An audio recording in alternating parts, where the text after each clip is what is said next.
Il y a un grand défi pour la France à Mayotte. Tous les Français, ou beaucoup de Français, commencent à connaître Mayotte pour les problèmes qu'il y a. Insécurité, violence contre les personnes, problème social avec la présence de nombreux enfants qui n'ont pas de parents et qui sont laissés à eux-mêmes. Nombre de clandestins très élevé par rapport à tout autre endroit dans le monde, avec plus de 50% de la population qui est clandestine. Retard de développement économique par rapport au reste de la France, même si par rapport à la région c'est une île assez riche évidemment. Problème de baisse de salaire bas et de chômage très élevé. Contestation de la souveraineté française par l'Union des Comores voisines. Problème de terrain pour développer l'économie et l'agriculture. Problème de propriété et de squat des propriétés par des clandestins qui construisent leur logement dessus. Problème relationnel entre deux civilisations différentes, donc l'Occident chrétien représenté par la France laïcisée et l'islam comorien traditionnel, notamment avec la polygamie qui existe encore et qui est traditionnelle dans cette civilisation. Donc il y a beaucoup de problèmes, et face à ces problèmes, la France a déjà perdu quelques clés. Pour l'instant, la France agit pour défendre ses intérêts grâce à la présence militaire de certains régiments, grâce à l'envoi d'argent, l'envoi de fonctionnaires dans le département qui ont un pouvoir d'achat et qui consomment et qui contribuent à développer l'île, notamment des fonctionnaires mahorais qui construisent des maisons là-bas. Le département vit aussi de son augmentation de la population, puisque les hôpitaux emploient de nombreuses personnes, notamment la maternité, notamment les services hospitaliers, même si évidemment les services publics sont bien moins bons que dans l'Hexagone ou à La Réunion, même si ça se dégrade partout. Donc Mayotte, la France essaye de garder sa souveraineté par ces biais-là.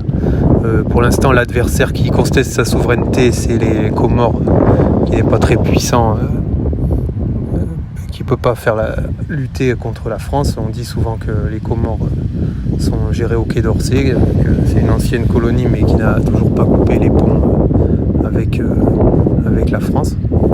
Mais là, il y a un nouveau défi qui se présente devant la France, avec donc cette crise de l'eau qui est prévue de longue date, puisque la population augmentant de plusieurs milliers de personnes chaque année, sur 300 000 habitants à peu près aujourd'hui, près de 10 000 naissances chaque année, donc peu de morts c'est une population très jeune.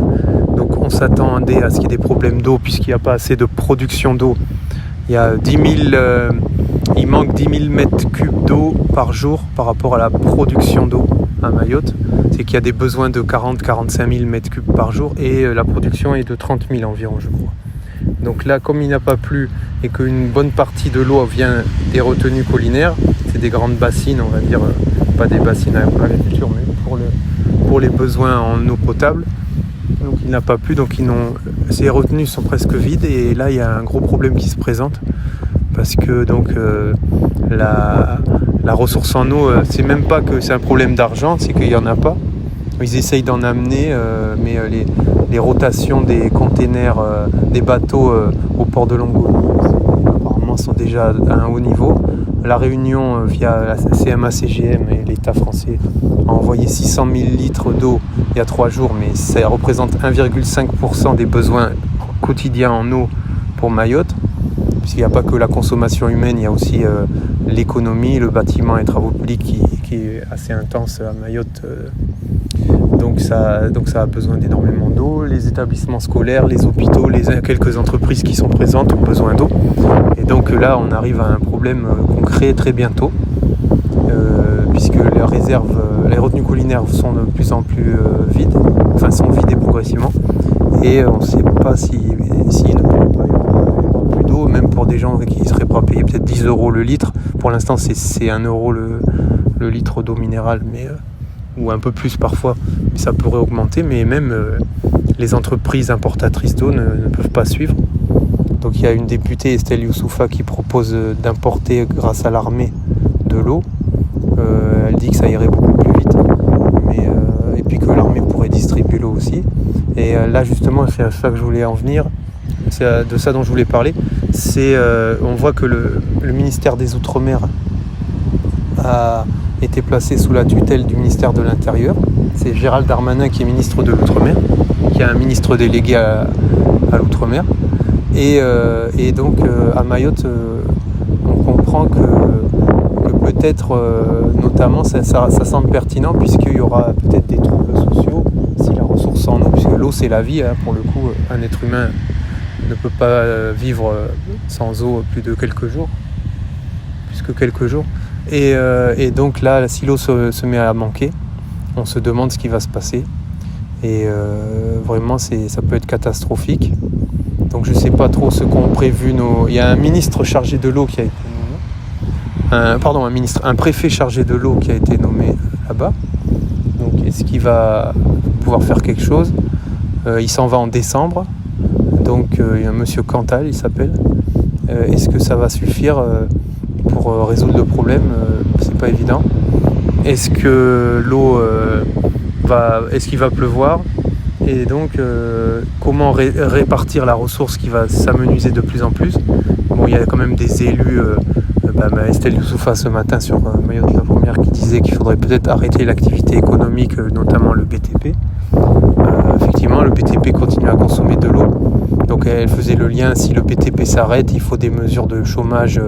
L'État va devoir allonger l'argent, parce qu'il faudra quand même que les gens puissent continuer à vivre. En même temps, l'eau, je vois pas. Donc j'avoue que là, il y a un énorme défi devant la France, parce que un problème comme ça, là, c'est inédit, je pense, en France. En tout cas, dans l'ère moderne. Après, il y a sûrement eu des époques où il manquait d'eau. Mais avec 350 000 habitants sur un territoire grand comme 3 cantons d'Ordogne, c'est inédit. Et c'est assez inquiétant pour les Mahorais. Voilà, bonne journée, au revoir.